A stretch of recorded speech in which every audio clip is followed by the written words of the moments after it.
Welcome to Get Rich Education. I'm your host, Keith Weinhold. Learn how to get a tenant to pay you the rent, even if they've lost their job, real estate versus stocks, and then more guidance for real estate investors during these exceptional times. Finally, learn how current events have altered the mortgage lending landscape for real estate investors with a great guest today on Get Rich Education.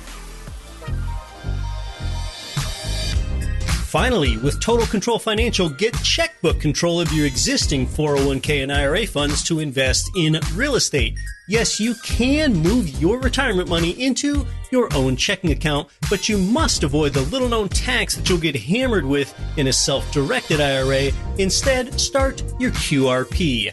Learn more and get your free copy of the QRP book by text messaging QRP in all capital letters to 72,000.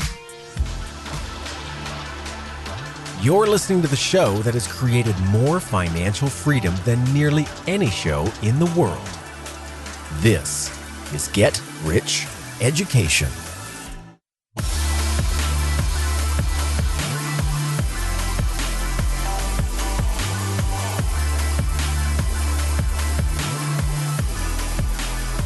Welcome to Get Rich Education. I'm your host, Keith Weinhold. If you're concerned that you have tenants that may not be able to pay the rent due to losing their job or some other reason, I've got a 10-step plan that will substantially increase the chances that you get paid.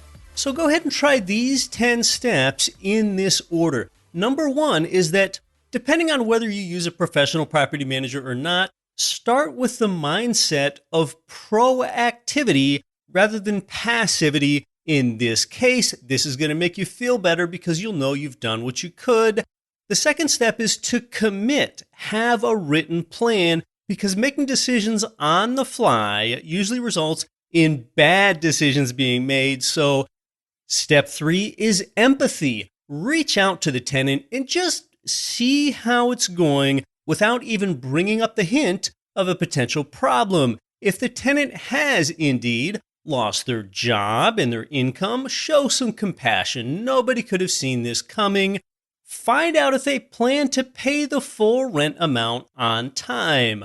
Step number 4 is iterate that they must pay. So let them know that. Maybe put it this way and say, I know that a payment default often hurts one's credit score and appears on their court record. Remind them that you're not a billion-dollar corporation. Many tenants really don't even know that you have a mortgage to pay. If your tenant does know about an eviction moratorium, tell them that that won't last. Now, I've heard of a few investors showing so much empathy that they're letting their tenants just flat out skip a month of paying. That is a kind act. That is rare. And not everyone is in a situation to do that. Number 5 is provide payment options. Give them options. If they don't have the cash, tell them that they can pay by credit card. And now might be a good time for you to set up a credit-based rent collection system. Anyway, platforms like PayPal, Venmo, Appfolio, Buildium, and Cozy can all handle this for you. Consider paying the credit card fees for them. That demonstrates that you're working with them. If this fails, tell them that they can borrow from a family member. So these are examples of options that you can provide them. Number 6 out of 10 has to do with the late fee. To provide more empathy for their situation, consider waiving the late fee for them if they happen to be late. If these things still haven't worked, we get down to number 7, installments. If the tenant still cannot pay the full rent amount, then ask, how much can you pay? And I don't particularly like installments myself, but these are rare times. 8th is the security deposit. If you've come this far and you still need to get some leverage, consider applying the security deposit toward the rent. And note again that this is poor guidance under normal circumstances.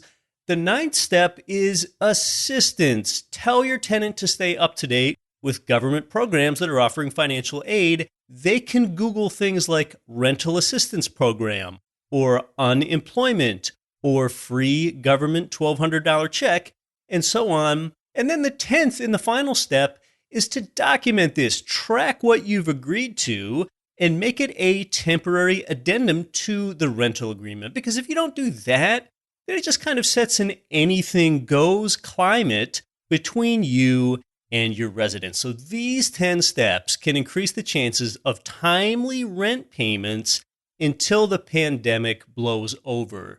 So you're leading with proactivity, empathy, providing options, and letting honesty guide you here. If you use a property manager, you might share some of these ideas with them, but they probably already heard a lot of them already. Now, if you self-manage and you only have a few tenants, well, then a phone call might be a good idea. If you're in an area where evictions are still allowable and legal, and you got to note that many are suspended during this pandemic, remember that courts may be closed. So you want to check before you get too aggressive on evictions here during this exceptional period of time.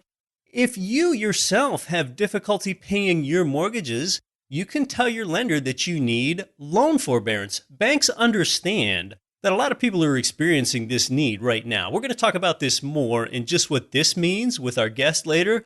Most areas have a freeze on both evictions and foreclosures, but note that some tenants don't know about eviction postponement. They're probably just not as well informed as you. Now, it's still a little hard to believe how this pandemic came out of left field. This is not a convenient situation for us or for any world citizen. You might hear some people call it a black swan event. That just means it's an unpredictable or an unforeseen event.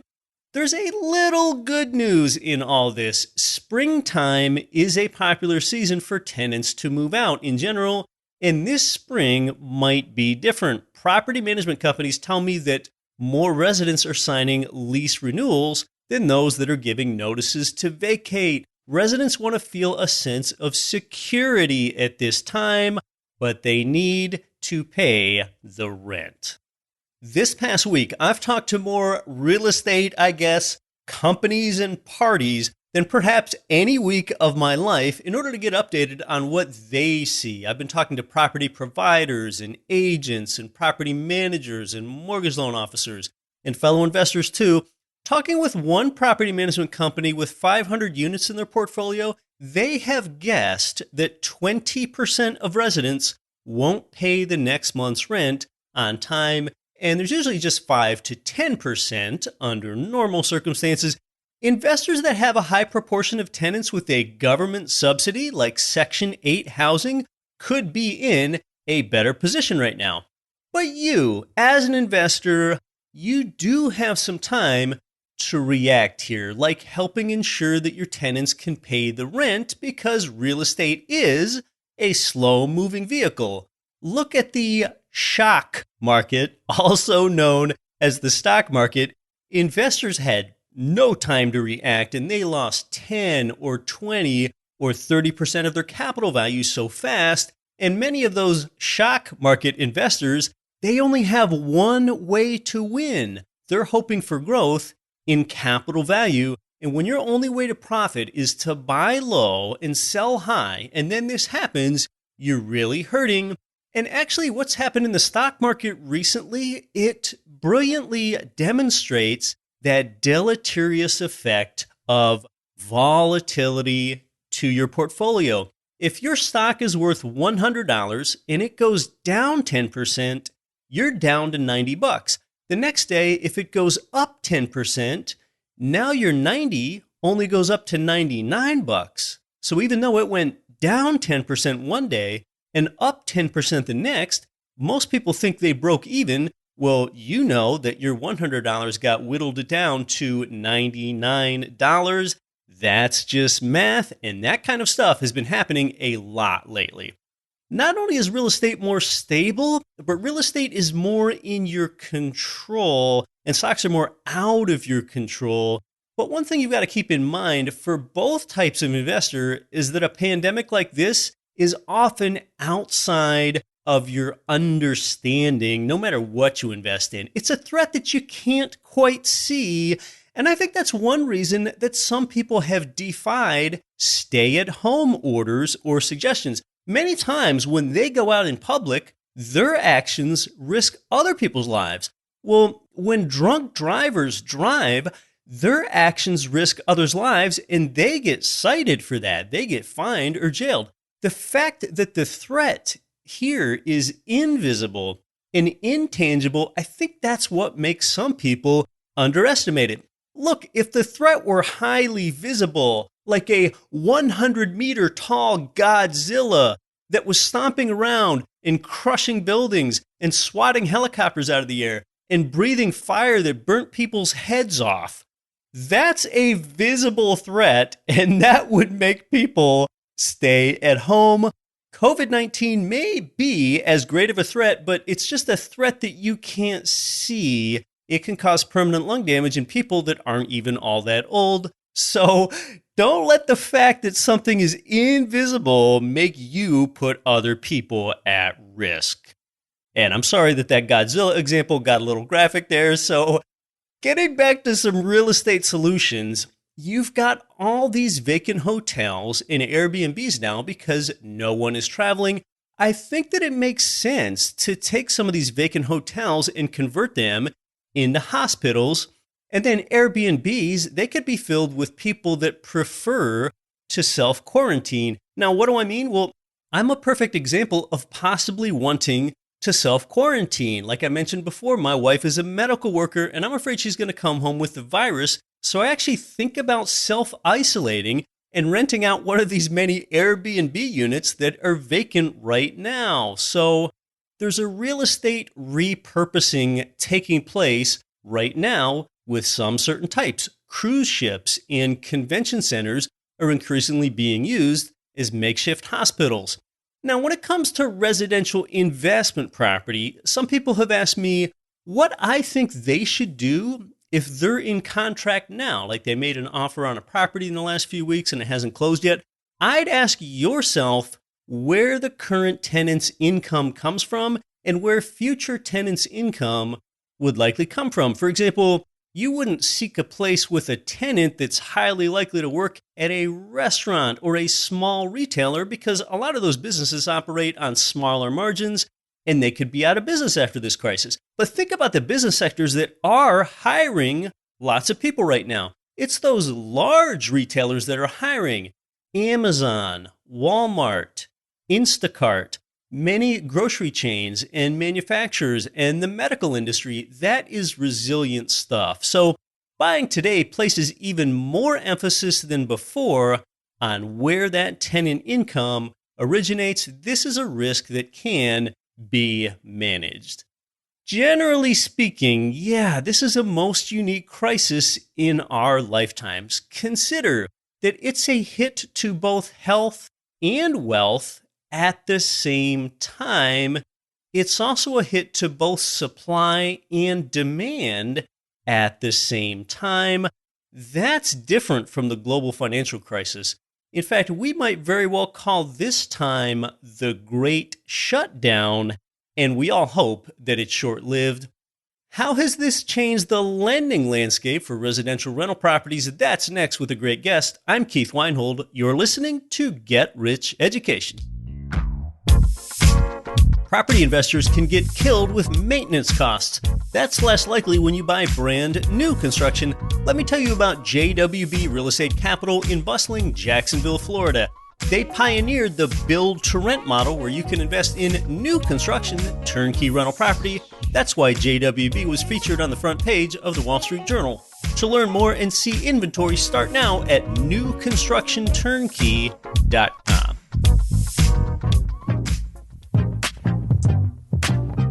The company that's provided our listeners with more loans than anyone is Ridge Lending Group, NMLS 42056. You can finance more than 10 single families up to fourplexes. Serving most U.S. states, their knowledge and experience leads to your financial freedom. They're number one in the investment space. Pre-qualify and then chat with President Chaley Ridge personally. Start on your next investment property loan right now at ridgelendinggroup.com. This is Richard Duncan, publisher of Macro Watch. Listen to Get Rich Education with Keith Weinhold, and don't quit your daydream.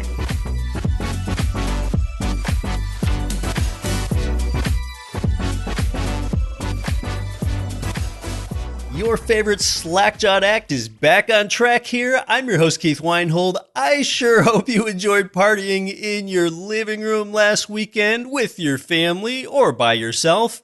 And hey, there's no cover charge there at Club Pandemic, so hopefully you're reinventing yourself. Over the years, you've probably heard so many people say things like, oh, I just like to spend more time with my family, or I wish that weekend could have lasted longer, or you hear something like, I sure wish I could find the time to exercise. Well, maybe now you have time to do those things. And yes, indeed, the best realtor line that I've heard lately is, can you see yourself being quarantined in this house? Yes, truly a sign of the times. And I'm trying really hard to keep things light during a time like this. Let's learn about how current events have shaped the mortgage lending environment and how you might adjust.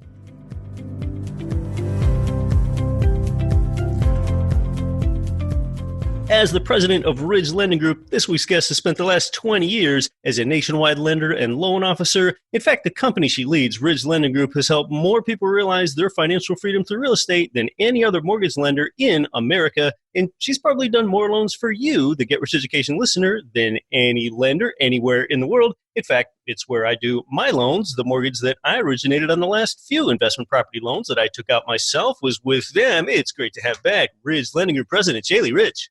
I am always delighted to be here, Keith. Thank you for having me. Shaylee, you were last with us less than 2 months ago, but a lot of things have changed in the world. So give us an overview of the mortgage market condition and what we might call the new normal, though it's still evolving.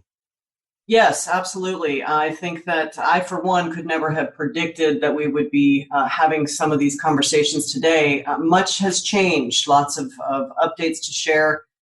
So the current state of affairs related to mortgages, lending, as it applies to your listeners and investors, some of the biggest differences in the last couple of months have been some elimination of product. Business as usual is a very different playing field today, particularly two product types. One is jumbo. Jumbo loans are not being secured right now. They're completely suspended industry-wide. I should mention the changes that I'll kind of go over today. They're not particular just to Ridge. This is an industry-wide update. So jumbo loans, which are equal to, I think the amount is $765,600. That number and above are considered jumbo loans. Those are no longer available for the consumer. And the other one, and this was kind of a big one, and this will affect some investors, the non-QM products. If anyone has heard me talk before, lots of times on your show, Keith, I'll just quickly define non-QM. QM stands for qualified mortgage.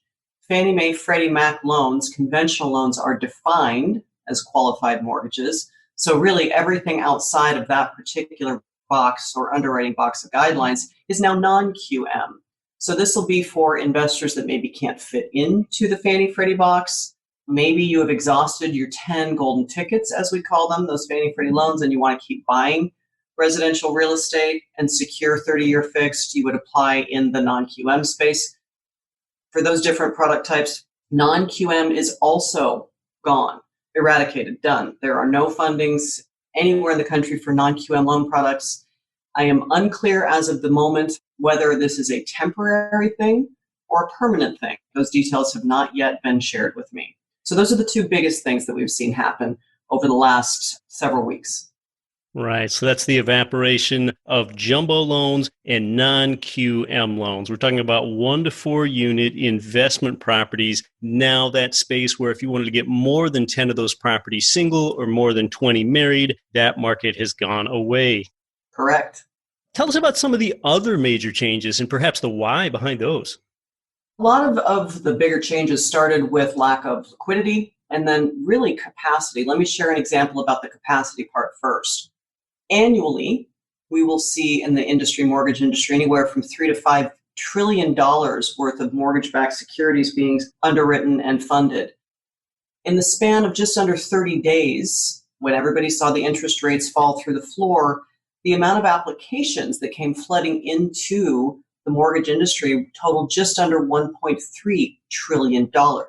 And that was under a 30-day period of time. Gosh. So think about that. Yeah. So when I say capacity, that probably resonates that just simply there's no way that the industry could have fulfilled that kind of demand. So that coupled with some liquidity issues kind of set things spinning.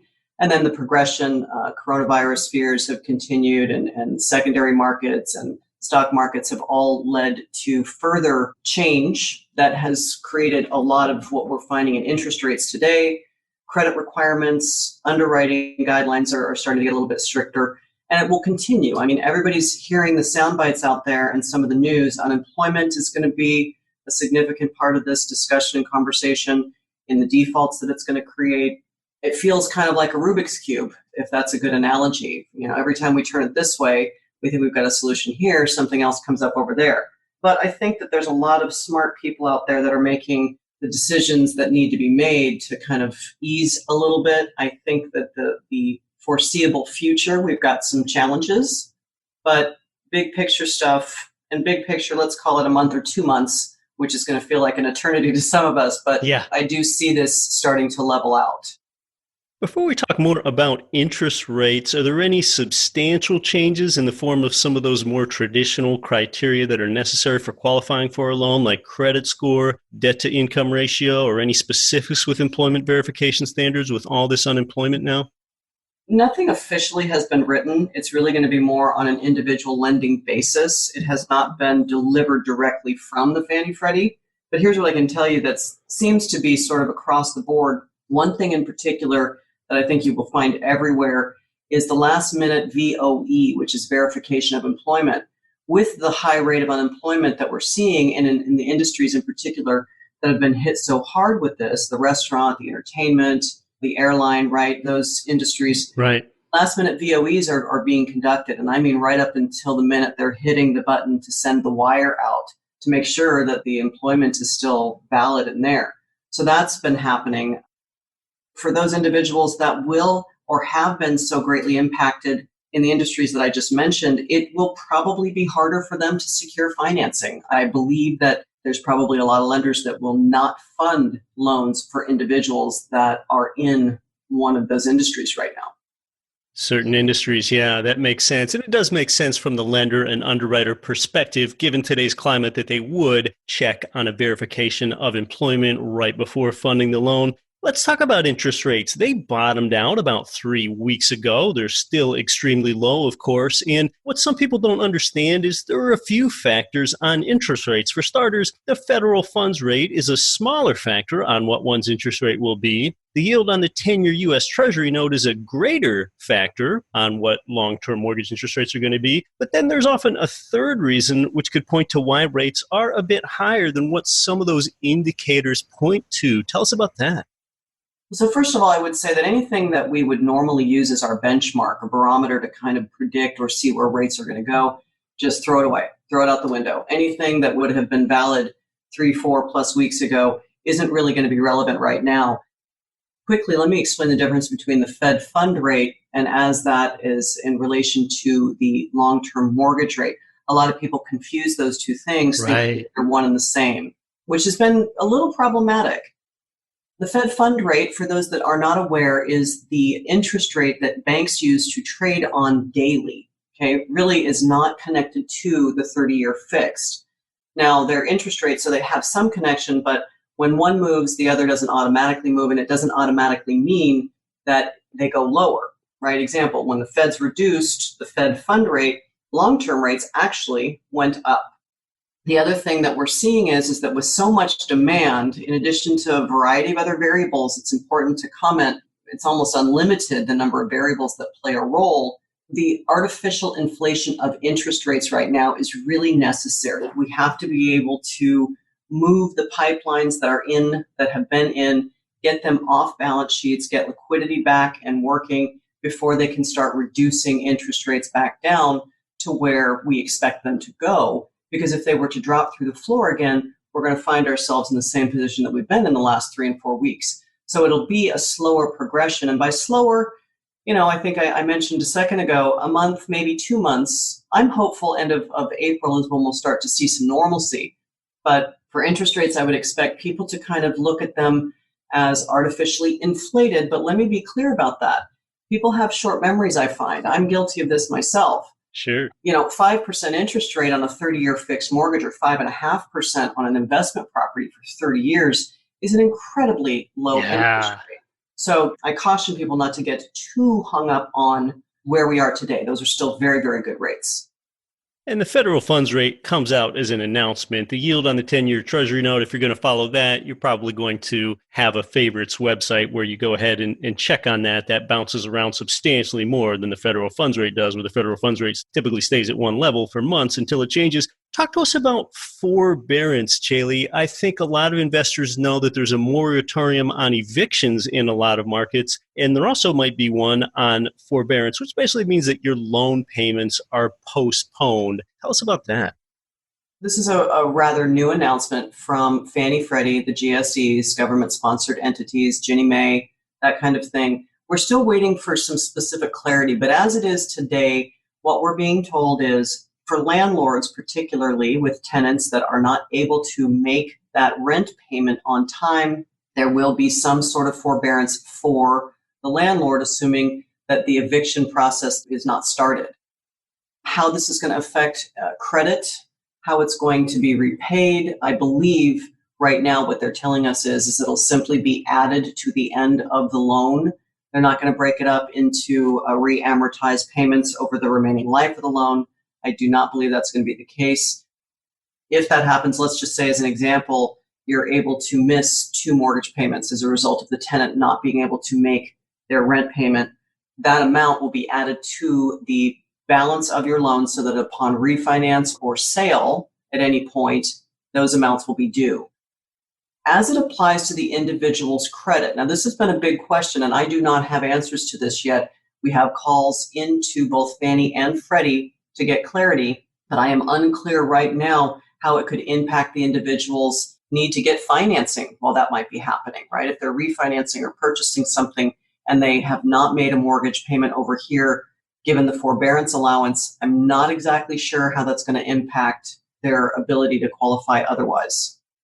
Gosh, there's so many fast-moving situations here, and lending is already a pretty dynamic part of the industry, and things are changing even more now. Now, beyond forbearance, we think of a term that really became, unfortunately, somewhat popularized coming out of the Great Recession and global financial crisis of about 12 years ago, and that is loan modification, which is more substantial than forbearance. It's where your loan terms are altered pretty substantially. Tell us your thoughts about loan modification. Or any lenders willing to do that yet? Are we there yet? I don't think we're there yet. I am able to confirm what it is from a qualifying perspective. Let's say that you got a loan modification.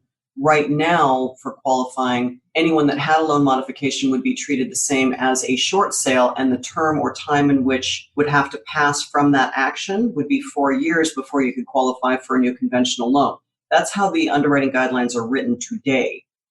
Subject to change, certainly, but I have not heard too much about modification as a means of relief for what might be going on with the individual situation and ability to make that mortgage payment. Right. That might be next if that ever happens. Loan modification, meaning where someone would lower your interest rate or even slash off a substantial chunk of your principal balance, like it's something that we saw back 12 years ago in the Great Recession. So we're not there yet if we ever get there with loan modification. We just still have a lot of unknowns with how long this crisis is going to be with us, and it's going to be a substantial factor in the life of everyday people and people being able to get back to work. So is there anything else with the recent changes that a prospective investor and borrower should know, Chaley? I would just anticipate a couple things. That the individual should be ready to see higher qualification needs to qualify. You had mentioned this earlier, and I didn't necessarily touch on it. So credit score requirements, maybe it goes to a 700 minimum. Maybe the debt-to-income ratio threshold goes to 43%, extra assets required, which I would say that the vast majority of investors that we work with anyway are well and above those thresholds. So I don't see a huge impact to the investor and what their qualification needs are going to be. But other than that, Keith, I might just offer a few thoughts. There's going to be a lot of opportunity out there, guys. And there is actually now a lot of opportunity that I'm seeing. Still a huge number of purchase contracts coming in.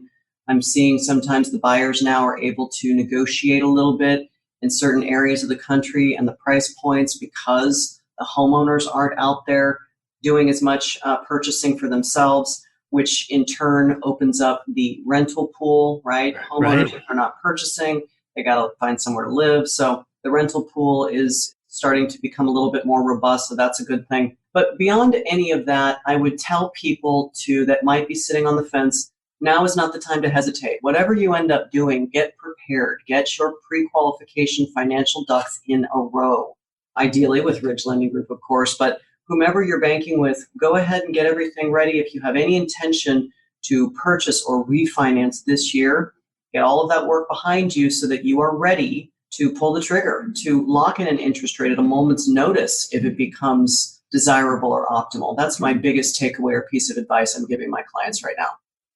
Yeah, they say scared money doesn't make any money. I've talked to quite a few turnkey providers in the last week or so to get a temperature on the climate of buyers. And among those that are in contract, 9 out of 10 want to stay in contract. Only 1 out of 10 have fallen out for whatever reason. And there certainly are plenty of new buyers there to scoop up that one property out of 10 that falls out of contract. Yeah, we're seeing something very similar. Very, very little of what our purchase pipeline is doing is canceling. So we're not seeing too much fall off there. Refinances are still going through. I do think that there's some that are kind of holding a minute just to see how rates will change over the coming days and weeks. So far, it's business as usual for us. Ridge is not experiencing any capacity issues whatsoever.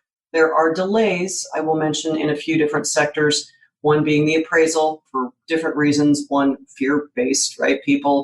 Tenants are a little bit apprehensive about letting appraisers in to inspect. Appraisers aren't wanting to go in. So that, and then also on the other side, closing, right? Notaries and kind of that social distancing thing. But we're getting through it relatively unscathed, I would say.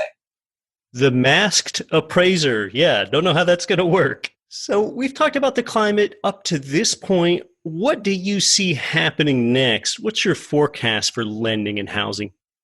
I think housing is going to remain strong. I think that there's obviously in any conversation, past, present, or future, there's going to be both sides to the aisle.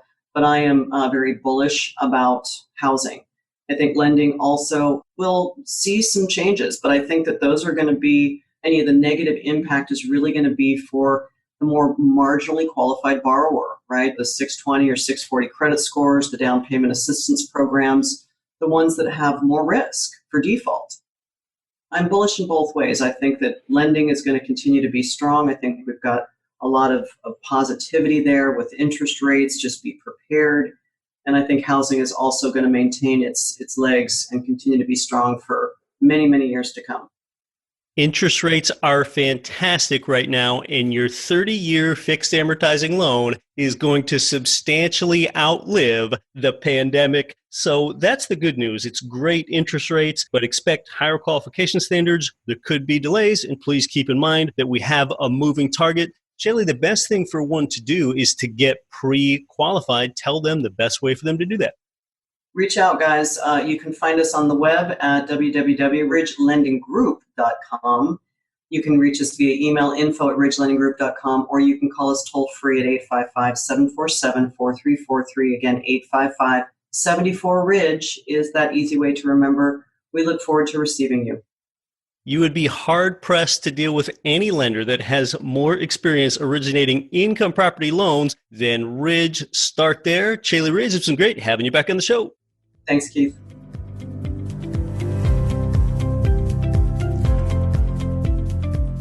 Look, this is not the world's first crisis, though it may end up being the biggest one in recent memory. At some point, it will be history.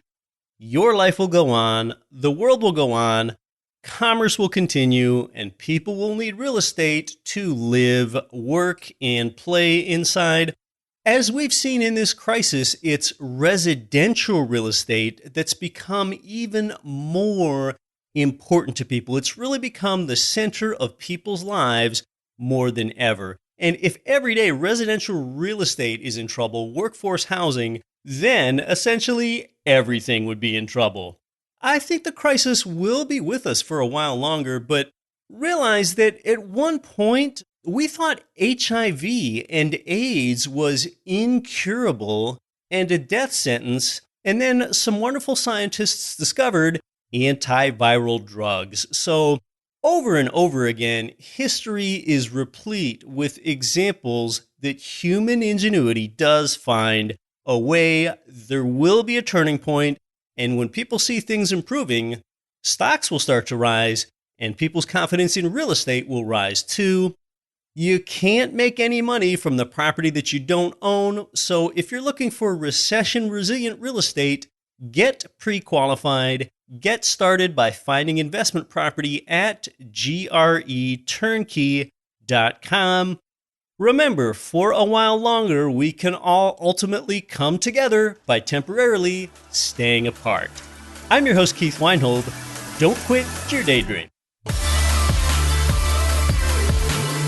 Nothing on this show should be considered specific, personal, or professional advice. Please consult an appropriate tax, legal, real estate, financial, or business professional for individualized advice. Opinions of guests are their own. Information is not guaranteed. All investment strategies have the potential for profit or loss. The host is operating on behalf of Get Rich Education, LLC exclusively.